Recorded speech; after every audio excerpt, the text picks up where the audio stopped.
Hey, editing me here. So, when I first scripted this episode, it was pretty bare bones to say the least. However, once I began doing the editing process, I thought that I would go back and I do some deeper digging, and I found a bunch of stuff that I had initially missed during my first go through and a couple of articles that had been published after I had recorded this. So I apologize in advance if some of the stuff in this episode doesn't flow as well as it did in previous episodes. I will try to do my best to make everything as cohesive as possible.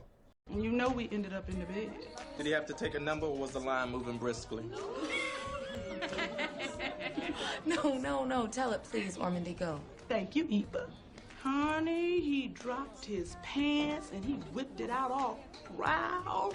And I said, oh no, where's the rest of it? Hello, everyone, and welcome back to another episode of Just One Hit, the podcast where I, your host, talks about one-hit wonders of yesteryear. And today we are talking about a doozy. So there's always been this long-running debate about penis size, whether bigger is better, cut or uncut. Is it about the motion of the ocean? How big is too big? I'll do the best I can with what I got. Oh! No shorties are welcome in the house of Gillette with her 1994 hit aptly titled Short Dick Man.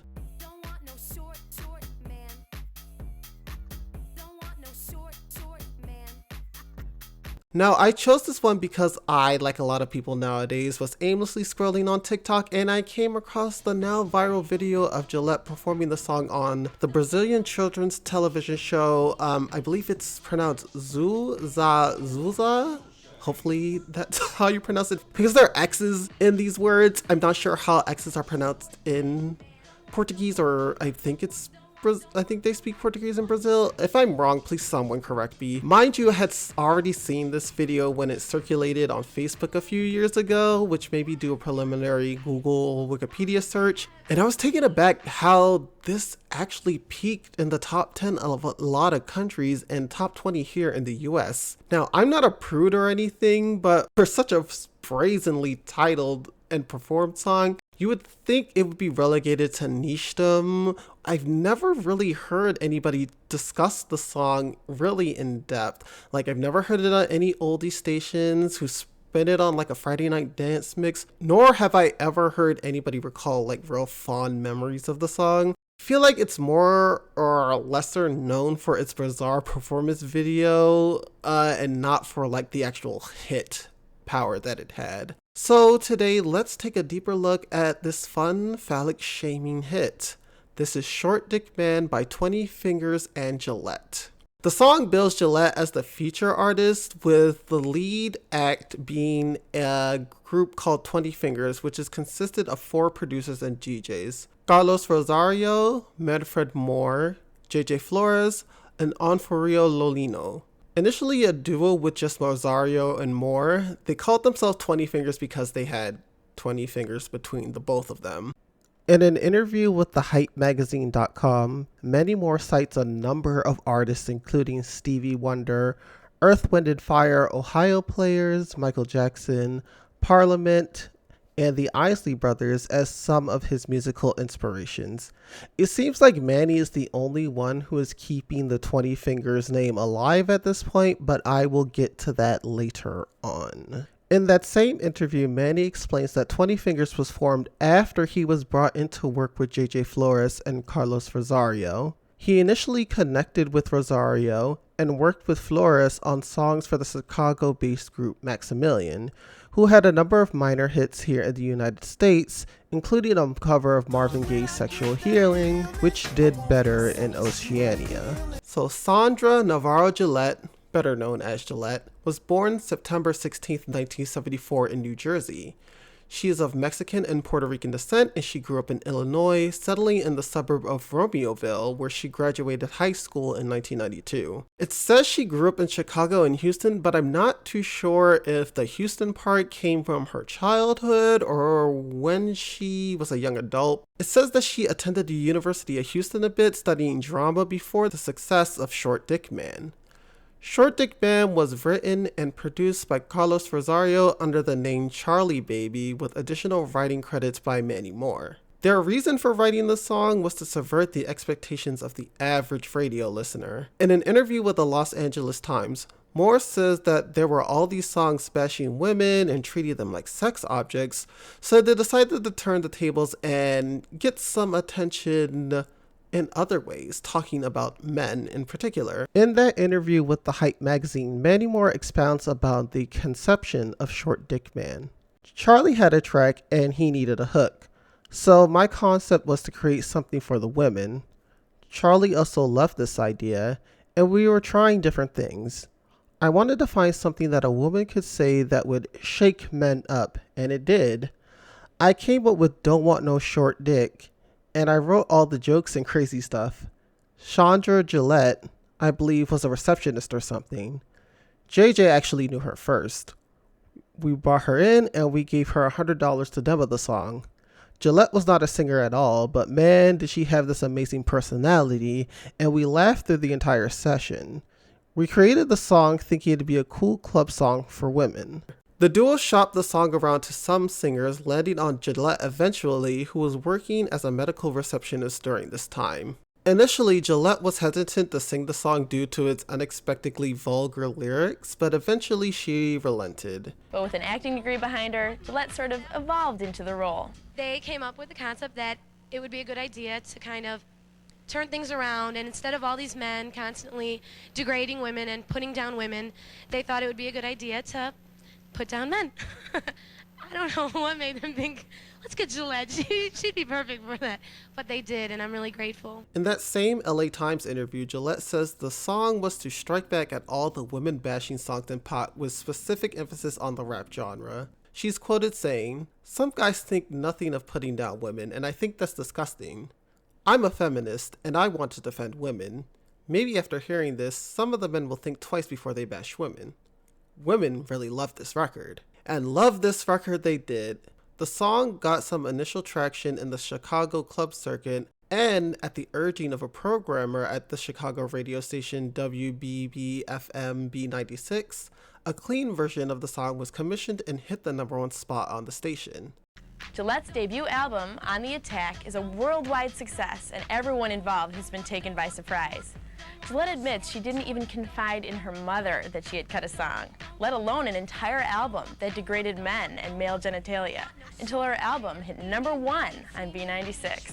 I'm actually really glad they took this advice, because I don't think it would have gone past the club scene without a clean version to help carry it on to mainstream radio. And I put clean version with hard air quotes because even the most sexually conservative person would hear this and they would clutch their chest extremely dramatically. What in the world is that thing?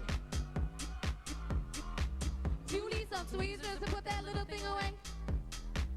That has got to be the smallest I have ever seen in my whole life. Get the out of here.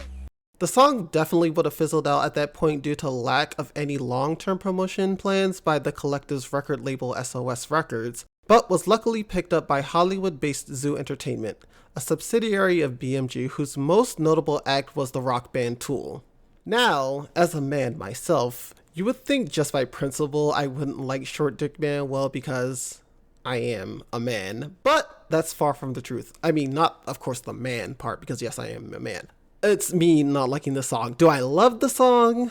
Not necessarily, but I do understand why the song was such a hit. And that is Gillette herself. Her delivery on this is very cliche 90s mean girl in a rom-com, but it has that bite, and that bite is hard. It stings, it latches on, it draws blood, and if you let it, it will take a chunk out of you. If you even have a fleeting thought about your manhood being less than spectacular, I suggest you stay far, far away from this song. I don't know if that's like the Chicago in her, but when she says, Has got to be the smallest dick I have ever seen in my whole life. Get the fuck out of here. like, I feel that, and I would take that personally if I was a different type of person. The song is quite affected, and if I were the said short dick man in question, I would not want to leave the house. Now, when it comes to the production, it's alright. It's thumping, it's bumping. I think it was actually really clever using those cuts of Gillette laughing. It really emphasized the message of the song, but there are a few elements that are a bit on the really awkward side. There's some noises that get introduced early into the song, and I'm not sure of what it is. I can only describe it as like a stalling steam engine. It goes that that one. I don't know what it is, but it's just, it kind of grates on me, and I'm not a fan of grating music. I just cannot do grating music. And then there's the other part, like towards the middle-ish, towards the end of the song. It's I think it's Gillette's vocals, and she's like going It reminds me of that one Mad TV skit where it's like this old woman, I think she's played by Mo Collins, and she's making this weird kind of similar sound. I'll like insert a clip of it here so y'all can know what I'm talking about.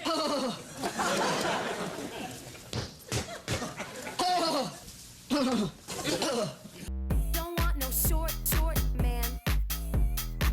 Don't want no short man. And it just takes me back to that, and every time I hear it, I'm just like, ooh, it kind of makes me shudder a little bit. But if I did frequent clubs back during that time, I could see myself doing a little shoulder shimmy to this, because I can't dance to save my life, if we're being quite honest. Critics were actually quite positive to this song overall too, with most complimenting the beat and the song's sense of humor, with Wendy C. Mark from the Network 40 writing, "A throbbing bass line that's not bogged down by overproduction complements the eloquent and slightly politically incorrect vocals." In a retrospective Best Pop Singles of 1994 list for Idolator, Robbie Dahl writes, "In many ways, the song played at the time like the female response to hits by male artists that objectified women, such as Rex and Effect's Rum Shaker, which in itself is another one-hit wonder, and the buying masses grabbed on tightly. Short Dick Man received gold certifications in Australia, Germany, and the US, and a silver certification in France, and reached the top 10 in 12 countries, hitting number 1 in France and Italy. It reached the top 20 in 4 additional countries, including the US, where it peaked at number 14. While Gillette's follow-up single, Mr. Personality, underperformed in comparison to Short Dick Man, stalling outside the top 40 here in America, 20 Fingers was able to get one more hit under their belt in European countries with the appropriately titled Lick It featuring singer Rolla. And can you guess what that one was about? You gotta lick it before we kick it. You gotta get it soft and wet so we can kick it. You gotta lick it before we kick it. You gotta get it soft and wet so we can kick it. Is that a vagina behind him? And yes. Why, yes, it is. Yeah, I would just say, because this, I feel like I've already said the the word dick so many times, but that song is about eating the box. I will just say that. It's about eating the box. And I just want to have a quick side note here. I love how each musical generation is just like, oh, back in my day, we didn't have all this vulgarity and nastiness in our songs. We left it to the imagination. We were classy about it. We were chaste. And then when you go back and you listen to certain songs from from like each era, there's always so many songs that are so explicitly sexual. I got nipples on my titties, big as the end of my thumb. I got something between my legs that'll make a dead man come. A pearl necklace. You want a pearl necklace. You want a pearl necklace. Open up your twisties and open up your thighs. Picture yourself a flicker as your hand moves down your thigh.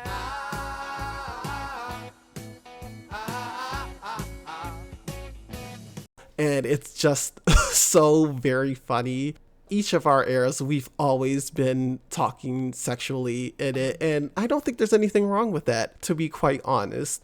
After releasing one more single from On the Attack and More, 20 Fingers released a self-titled album with a number of different guest vocalists. Aside from the single Sex Machine charting in a few countries, none of the other songs made any impact. They focused on producing and remixing for other artists for a bit before the group went radio silent until about 2019. Mandy Moore reunited with Charlie Rosario and the group's old manager to begin their comeback, which was planned for some time around 2020. But those plans had to be on hold because of a certain global event. Once that was taken care of in 2022, they recruited singer-dancer Nia Jewel to round out the new 20 Fingers formation. In an interview with French music website La Parisienne Life, Mandy Moore says that 20 Fingers' previous label did bad business with everybody, which I assume means Gillette as well. There were also legal issues with the label, who owned everything related to the 20 Fingers brand. But if I understand the press release announcing Nia Jewel's involvement, Mandy now has the rights to the 20 Fingers brand again. They are now producing again, and they are doing retro-themed concert tours. As for Gillette, she went on to release 2 more albums, 1996's Shake Your Moneymaker and 2000's Did I Say That, but neither had any charting hits. Wikipedia says that Gillette went on to star in some independent films and started a burlesque group in 2004 called the Peekaboo Review, which stayed together for about a year. I couldn't find any information about the film she was in, but thanks to a 20 Fingers and Gillette fan page on Facebook, I was able to find a couple of pictures from her time in the Peekaboo Review. It is believed that Gillette is now retired from the industry and is married with children. Now, this is my personal opinion. I feel like neither party wanted to move on from the formula that got them recognition with Short Dick Man, which was this brash, crash, in-your-face, overtly sexual dance music. And the thing is, it's not like that was the only music that they were making. If you listen to the On the Attack and More album, which I listened to for this episode, the album is more or less a blend of pop, rock, hip-hop, and dance, with Short Dick Man being the outlier, being the only like pure dance song on the album. I wouldn't say it's a hidden gem or anything, but if you can stomach listening to Gillette's rap yelling shtick for about half an hour, it has a lot to offer than what was presented to the general public. I also haven't heard Gillette actually like sing either, so I don't know if that was also probably detrimental to her career as well. I think honestly that she thought she was an extension of the 20 Fingers brand and not like an actual musician, though I could be wrong about that, and maybe she did actually want to, do some singing. 20 Fingers probably would have done a lot better later on down the musical pipeline, probably like in the 2010s during the club boom, specifically like 2011, 2012. If you think of songs like Alexandra Stan's Mr. Saxobeat, Ina's The Sun Is Up, Take Over Control by Afrojack and Ava Simons, I feel like that would have been the sweet spots for like a 20 Fingers revival. We could have, reinvigorated their sound, and I definitely could have seen them doing really, really well in that lane. So thank you for tuning into this episode.